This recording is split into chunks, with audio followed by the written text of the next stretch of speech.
This is the Qtv Nightly News, which is also on Q Radio 103.3 FM. And I am Mamna Bukar. Thank you for joining us. Here are the headlines.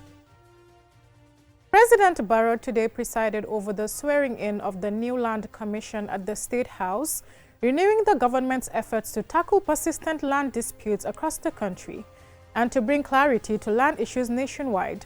Members of the new Local Government Service Commission were also sworn in. The former African Development Bank President Dr. Akinwumi Adesina has described President Barrow as a bankable president, citing major developments across infrastructure, energy and education. On Sunday, May 3rd, the Gambia joined the global observance of World Press Freedom Day. The day raises awareness about the importance of a free press and reminds governments of their duty to uphold freedom of expression as enshrined in Article 19 of the Universal Declaration of Human Rights. In international news, tensions have emerged within Senegal's leadership, revealing growing strains between President Bassirou Diomaye Faye and Prime Minister Ousmane Sonko.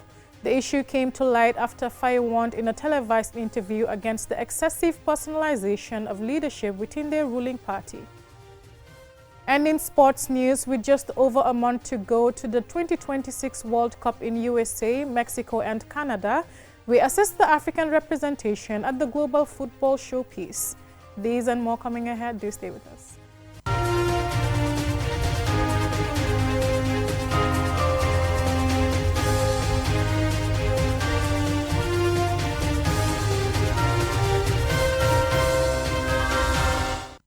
Welcome back and thank you for staying with us.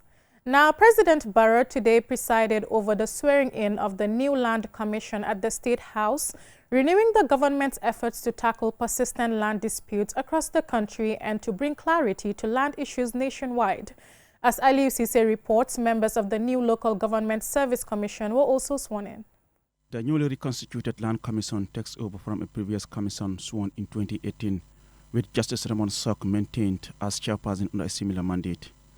Other members of the commission are Keba Njai, Baboucar Mbaye, Abdoulaye Mane, and Julde Cisse. The Land Commission is expected to investigate land ownership issues, review existing policies, and make recommendations aimed at strengthening land governance and reducing disputes. On the other hand, the Local Government Service Commission is chaired by former Interior Minister Yankuba Sonko, with Abdoulaye Sala, Safilo Cisse, and Bahaida Hydra as members. After taking the prescribed oath of office, allegiance and secrecy administered by Deputy Chief of Staff Mamadou Diba, President Barrow described the Land Commission as a cornerstone of national development, stressing that land is not merely a resource, but a vital part of the country's heritage and a foundation for economic development. We have been encountering numerous challenges linked to disputes, double allocations, and unregulated acquisition of land that have regretfully sown seeds of discord, torn communities apart, and hinder our progress.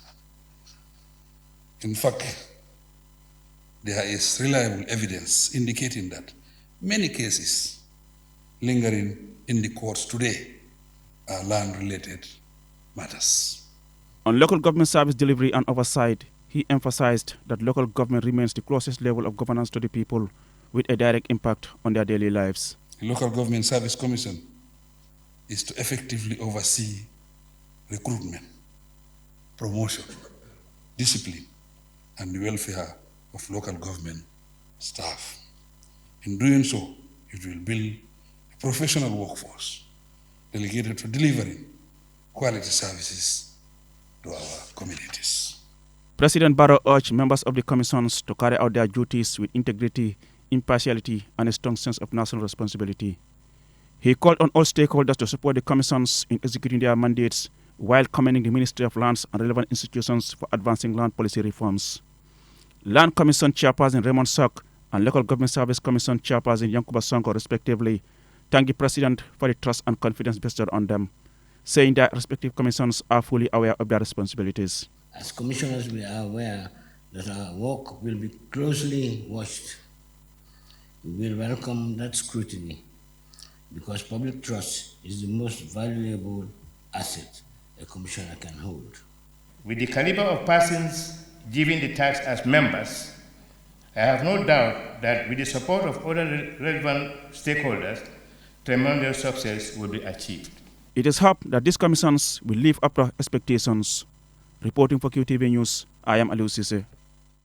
The former African Development Bank President, Dr. Akinwumi Adesina, has described President Barrow as a bankable president, citing major developments across infrastructure, energy, and education. He made the remarks at the 18th convocation ceremony of the University of the Gambia on Saturday, where he also praised the First Lady for her commitment to national development. Ali Sise reports. Your Excellency, Mr. President, it is always a joy to come to the Gambia. And over time, I have learned something important. There are places that you visit, and there are places that stay with you. The Gambia stays with me, not just in memory, but in spirit and in heart. This country has been kind to me, and I have come to love it deeply. So standing here today, I feel at home.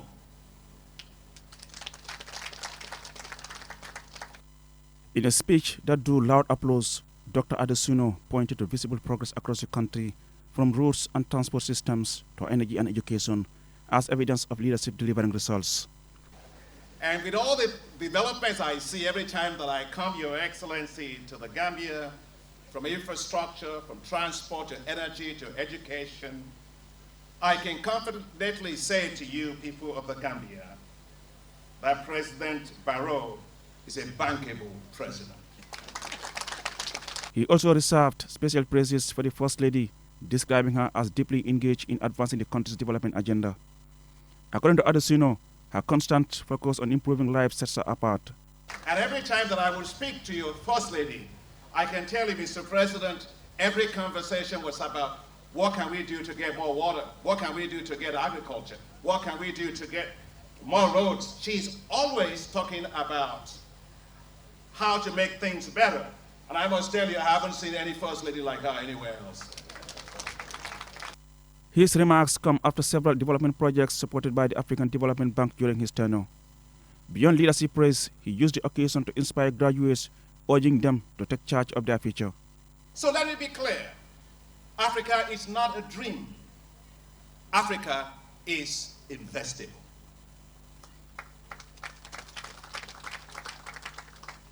Africa is moving to the center of global history, and it will shine so brightly. The world will look to it for direction and opportunity. And it will not happen without you. So I say, do not shrink your dreams. Do not limit your ambition. Do not wait for permission. The future belongs to those who step forward. So, class of 2026, step forward in courage, in ambition, in purpose. Do not wait for the future, create it. Do not wait for opportunity, seize it. Do not wait for change, be it. The convocation brought together top government officials, academics, and international partners. Reporting for QTV News, I am Aliu Sise. On Sunday, May 3rd, the Gambia joined the global observance of World Press Freedom Day. The day raises awareness about the importance of a free press and reminds governments of their duty to uphold freedom of expression as enshrined in Article 19 of the Universal Declaration of Human Rights. Usman Jatta reports. The journalists are less than 1% of the population. And if anybody expects me to allow less than 1% of the population to destroy 99% of the population, you are in the wrong place. That was a stark reflection of what press freedom looked like in the Gambia under former President Yahya Jammeh 2 decades ago. Journalism was once a risky profession, with many reporters working under fear and restrictions. This is Qtv Nightly News. However, the political transition in 2026 brought renewed hope and promises of greater media freedom. As of early 2026, the Gambia's media landscape is vibrant and expanding, with dozens of outlets operating nationwide. In the 2026 World Press Freedom Index released by Reporters Without Borders on April 30th, The country ranked 46 out of 180 globally and 8 in Africa, highlighting significant progress. We remain fully committed to safeguarding press freedom. But concerns remain. On this year's World Press Freedom Day, the Gambia Press Union warned that media freedom is still fragile, calling for stronger protections for journalists and the repeal of restrictive laws. The union also raised alarm over proposed 2026 regulations by the Ministry of Information and the Public Utilities Regulatory Authority, which will introduce a licensing for online content providers. Moves, critics say, could limit press independence. A move aimed at boosting trade. Globally, UNESCO reports a decline in freedom of expression with a 10% drop recorded over the past decade. The media remains a vital bridge between citizens and those in power, informing, educating, and holding leaders accountable as the fourth estate of democracy. The United Nations General Assembly established World Press Freedom Day to promote these values and to mark the 1991 Windhoek Declaration. Osman Jatta, QTV News. That story by Usman Jatta will take us on a commercial break. When we return, we have more national, international, and sports news stories. Do stay tuned.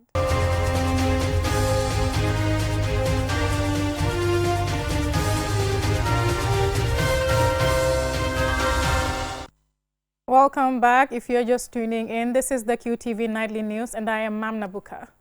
The chairperson of the Governing Council of the University of the Gambia has called on the government to take over the payment of staff salaries across public universities, describing it as critical to strengthening higher education and national development. Professor Momodu Mustafa Fane made the call at the university's 18th convocation ceremony in Faraba on Saturday. Alisise reports.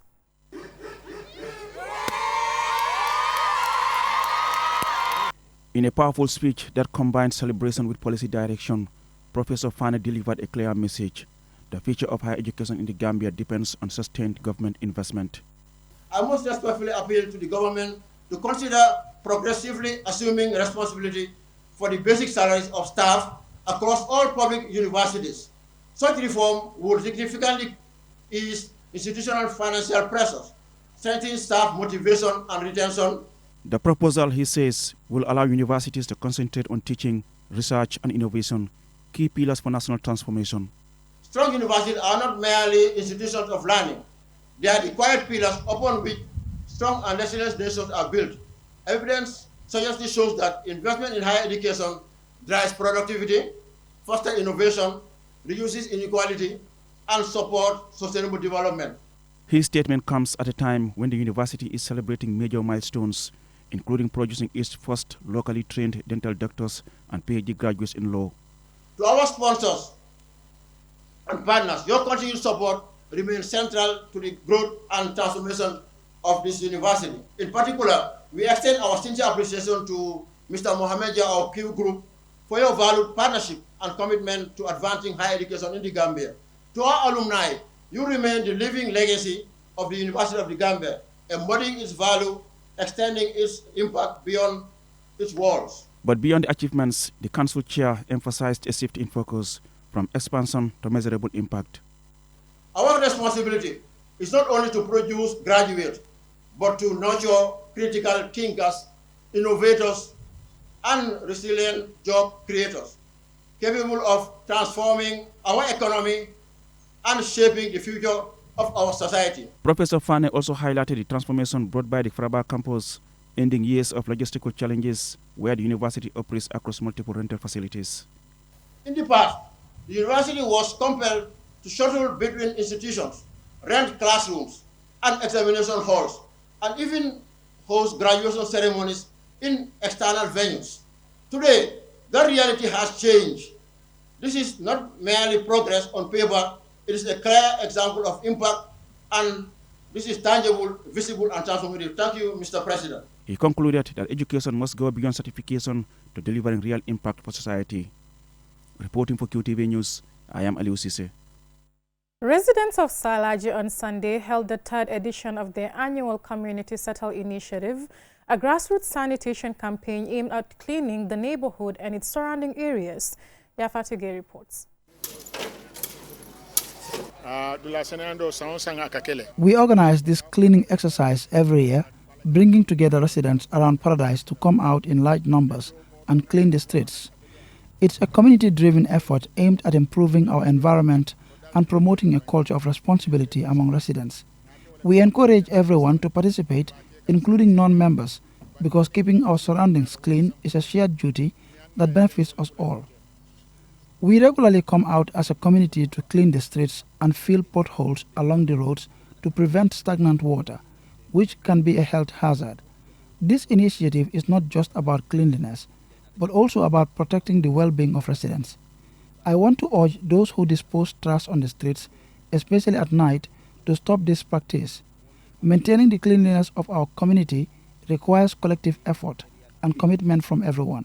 That was Lamin Bachinka, a community leader in Salaji, and Ibrahima Kamara, a resident member, speaking on the importance of the initiative. The exercise, now in its third year, brought together members of the community and beyond in a collective effort to promote environmental cleanliness and public health. Babukar Kamara, a taxi driver in the area for over a decade, joined the cleaning exercise to show solidarity with the community. We have found this community to be very welcoming to me and my fellow taxi drivers over the years. This is why every year I make it a point to come out and encourage others to join the exercise. It is our way of giving back and showing appreciation for the support we receive. I believe it is important for all of us to take responsibility and keep our surroundings clean, as it benefits the entire community. The annual exercise continues to highlight the power of community collaboration in addressing environmental challenges at the grassroots level. Residents expressed hope that such initiatives will not only improve sanitation in Salaji, but also inspire neighboring communities to adopt similar practices. Reporting for QTV News, this is Yafatige. In international news, tensions have emerged within Senegal's leadership, revealing growing strains between President Bassirou Diomaye Faye and Prime Minister Ousmane Sonko. The issue came to light after Faye warned in a televised interview against the excessive personalization of leadership within their ruling party. More in this report by Ansumana Isonyasi. The remarks highlight a delicate relationship between Faye and Sonko, whose alliance was instrumental in securing victory in the 2024 presidential election. Sonko, a charismatic opposition figure with strong support among Senegal's youth, had been barred from contesting the presidency due to legal challenges.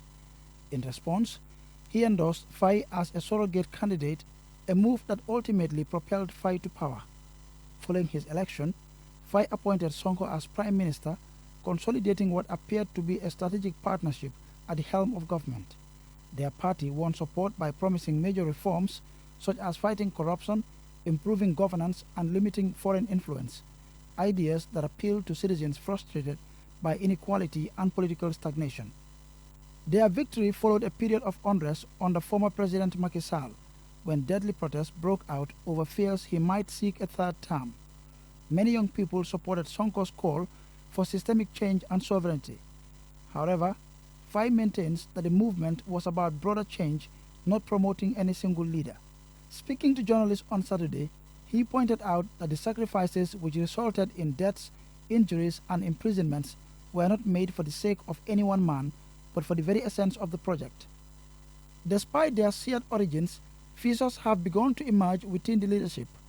Reports of disagreements over coalition management and approaches to debt restructuring have surfaced in recent months, raising concerns among both domestic observers and international investors. These tensions reportedly contributed to volatility in Senegal's international bond markets, signaling unease about policy direction and political cohesion. The president's remarks appear to signal a broader attempt to reassert authority and clarify the hierarchy within the executive branch. While Sonko remains a powerful political figure with significant grassroots support, Faye made it clear that ultimate executive power rests with the presidency. Recent parliamentary adjustments to electoral eligibility rules have opened the door for Sonko to potentially contest the presidency in 2029, a development that could further shape the evolving dynamics between the two. For now, however, the balance of power remains firmly with President Faye. As Senegal navigates this transitional period, the stability of its leadership and the ability of its ruling party to maintain unity will likely play a decisive role in determining whether the reformist agenda that brought it to power can be effectively realized. Ansmane Sonyasi for Qtv News. In sports news, with 38 days to go to the 2026 World Cup in USA, Mexico and Canada, we take a look at African representation at the global football showpiece, where the continent will be represented by 10 countries in an expanded 48-team tournament. Our sports reporter, Momodo Gajaga, takes a look. For the first time in history, Africa will have 10 teams to a World Cup, underlining the continent's growing influence in global football and the expansion of the tournament. The increase in African representation reflects FIFA's decision to offer more opportunities to emerging football nations to compete on the biggest stage. Senegal, Morocco, Egypt, Ghana, Algeria, Tunisia, Cote d'Ivoire, Cape Verde, and South Africa had already qualified before DR Congo completed the lineup via a playoff victory over Jamaica. The inclusion of DR Congo, returning to the World Cup for the first time since 1974, when the country was known as Zaire, adds further significance to the milestone.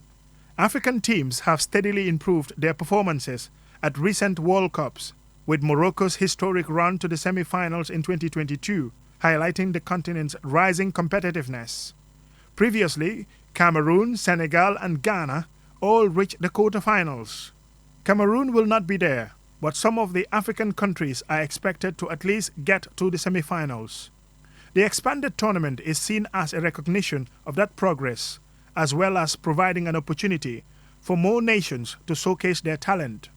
For countries like Cape Verde, who finished above Cameroon in qualifying, the tournament will be their debut, while established teams such as Ghana and Senegal will aim to build on their previous experiences. The presence of 10 African teams is expected to boost the continent's visibility and influence in world football, while also inspiring a new generation of players and fans. It also reflects the continued investment in football development across Africa, especially with improved coaching and talent pathways, contributing to stronger national teams. For Africa, it represents more than just increased participation. It is a moment of validation. With 10 teams set to compete, the continent will not only be present in record numbers, but will also carry heightened expectations of making a lasting impact on the global stage. Mamadou Gajaga, QTV News. That's all we have for this news bulletin. Join us tomorrow at 8 p.m. for another bulletin. Thanks for watching.